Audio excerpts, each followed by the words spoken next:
बोलो। तुमने बेईमानी की हदें तोड़ दी, लोगों का खून चूसा, रिश्वतें खाई। तुम समाजवाद और देश के नाम पर एक कलंक को। समाजवाद? हमारे देश में समाजवाद कहां है? हमारे देश में तो अवसरवाद है, जात पातवाद है, कुर्सीवाद है। अरे समाजवाद तो तब आएगा जब आप अपने वोट की ताकत महसूस करेंगे। ये जो वोट है ना, ये कागज का टुकड़ा नहीं है कि डब्बे में डाला और चल दिए। ये वोट तुम्हारे परिवार, तुम्हारे देश, उसकी उन्नति की पर्ची है। ये तो दो धारी तलवार है जो दोनों तरफ से काटती है। ठीक जगह पड़े तो देश खुशहाल, और गलत जगह पड़े तो देश का सत्यानाश।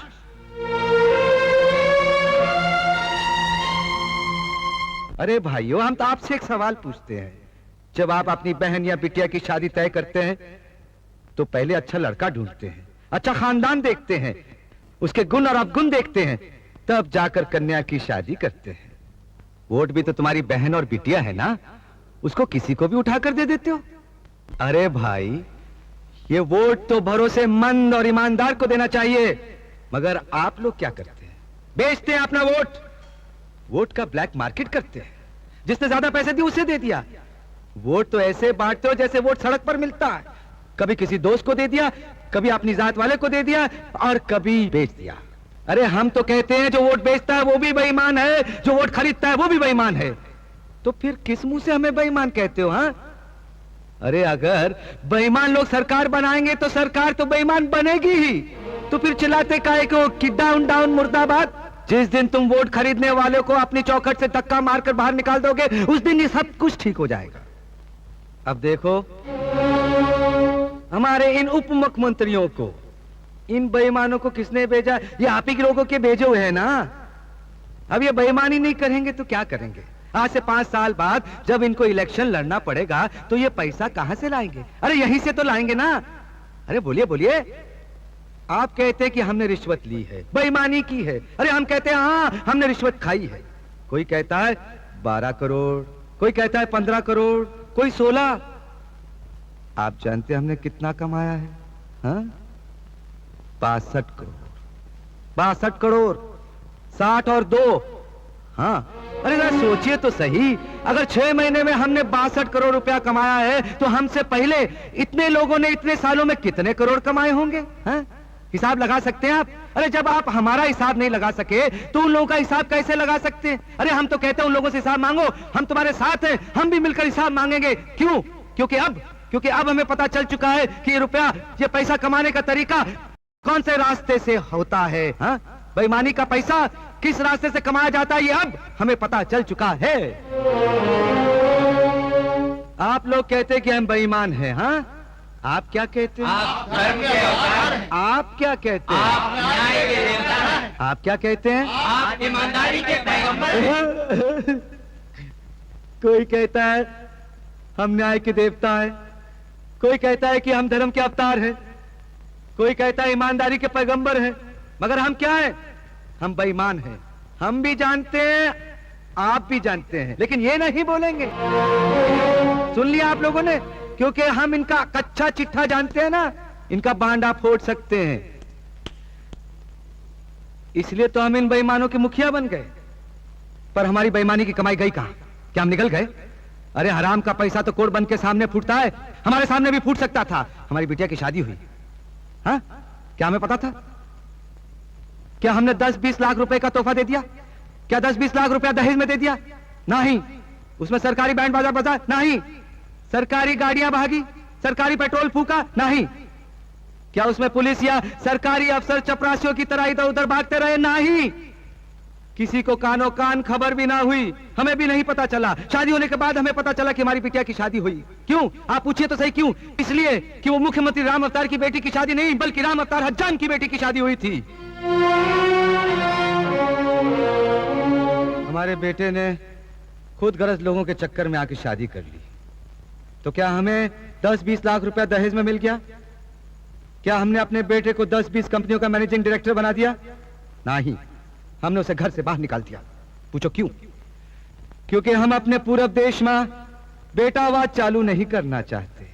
भारतीय राजनीति में ज्यादातर मुख्यमंत्री और मंत्रियों के बेटे से ही बेईमानी शुरू होती है। गांधी मैदान और रेलवे स्टेशन तक गिरवी रख देते हैं भगवान जी की दया से, जगन्नाथ जी की दया से। मगर हमने वो रास्ता ही बंद कर दिया। ना बेटा घर में रहेगा, ना बेईमानी शुरू होगी। अरे हमने बहुत बड़ा त्याग किया है मुख्यमंत्री बनने के लिए। आपको पता है कि हमारे कमालपुर में अस्पताल नहीं है। हमारी छोटी बिटिया बगैर दवा दारू के तड़प तड़प कर मर गई। अरे अगर हम बेईमान होते तो उसके इलाज के लिए उसे रूस भेजते, उसे अमेरिका भेजते। वो मर गई। मगर हमारी अपनी पत्नी ने उसका अंतिम क्रियाक्रम भी हमें नहीं करने दिया, क्योंकि वो ये नहीं चाहती थी कि उसकी बेटी की लाश को हम जैसे बेईमान बाप का हाथ भी लगे, हमारा साया भी पड़े। आपने देख लिया कि मुख्यमंत्री बन के हमने क्या क्या खोया है, किस किस से बिछड़ गए हम। वो सामने जो क्रांति का झंडा लिए खड़ी है, चंडी का रूप धारण किए, हमारी पत्नी सुषमा, उससे पूछो कि मुख्यमंत्री बनने के बाद सोना तो एक तरफ रहा कि चांदी का छल्ला भी बना के दिया हमने उसे? नहीं। क्या हमने जमीन खरीदी है? नहीं। क्या कोठियां बनाई है? नहीं। तो फिर वो बेईमानी की दौलत गई कहां गई वो दौलत है? भाइयों, हमने उस कमाई का एक पैसा भी खर्च नहीं किया है। एक एक पैसे का हिसाब है हमारे पास। क्यों जानते हो क्यों? क्योंकि हम अपनी पत्नी को अच्छी तरह जानते हैं। हमें पता था कि एक दिन वो हम पर जनता की फौज लेकर चढ़ उठेगी, इसलिए एक एक पैसे का हिसाब हमने तैयार रखा है। उसे जनता के सामने शर्मिंदा नहीं होने देंगे हम। सुषमा, तुम्हें अपना सर नीचे झुकाने की कभी जरूरत नहीं पड़ेगी। उस दिन तुम हमारे मुंह पर अखबार का चित्रा मारकर चलेगी और यह भी नहीं पूछा कि मुख्यमंत्री बनने के बाद आप ऐसा क्यों कर रहे? यह पूछती तो हम इसे बता देते। हाँ, हम बेईमान हैं। हमने बेईमानों के साथ बेईमानी की है। अरे डाकुओं के घर में डाका डाला है। हम ये नहीं कहते कि राजनीति में सब बेईमान है, खराब है। नहीं, बहुत से शरीफ लोग हैं, ईमानदार लोग हैं। हम इस मन से यही कहना चाहते हैं कि उन ईमानदार लोगों की जय जयकार करो, उन्हीं को वोट दो, उन्हीं की सरकार बनाओ और लोकतंत्र के हाथ मजबूत करो। पर वो ईमानदार लोग भीख का प्याला लेकर वोट मांगने के लिए तुम्हारे दरवाजे पर नहीं आएंगे। अरे तुम्हें जाना पड़ेगा उनके दरवाजे पर अपना वोट लेकर और उनसे विनती करनी पड़ेगी कि हमारा वोट स्वीकार करो। वो देखिए, आपके सामने बाल मुकुंद त्रिपाठी खड़े हैं। आधी जवानी आजादी की लड़ाई लड़ते लड़ते अंग्रेजों की जेल में कट गई, मगर देश आजाद होने के बाद पॉलिटिकल पेंशन नहीं ली उन्होंने, मकान नहीं लिया, जमीन नहीं ली। अवसरवादी लोग और बेईमान लोगों ने धक्के मार मार के इन्हें अपने घर में बंद कर दिया।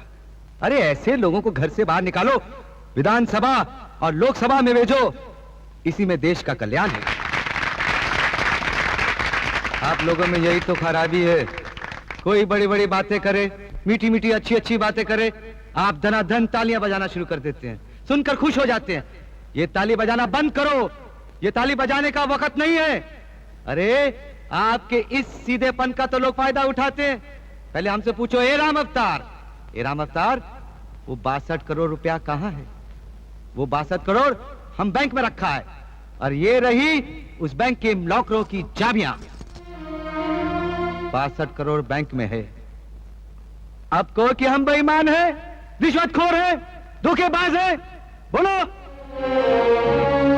अगर लोगों को कुर्सी पर बिठाने का हक आप लोगों के पास है तो उनको कुर्सी से घसीट कर नीचे फेंकने का हक भी, ताकत भी आप लोगों के पास होनी चाहिए।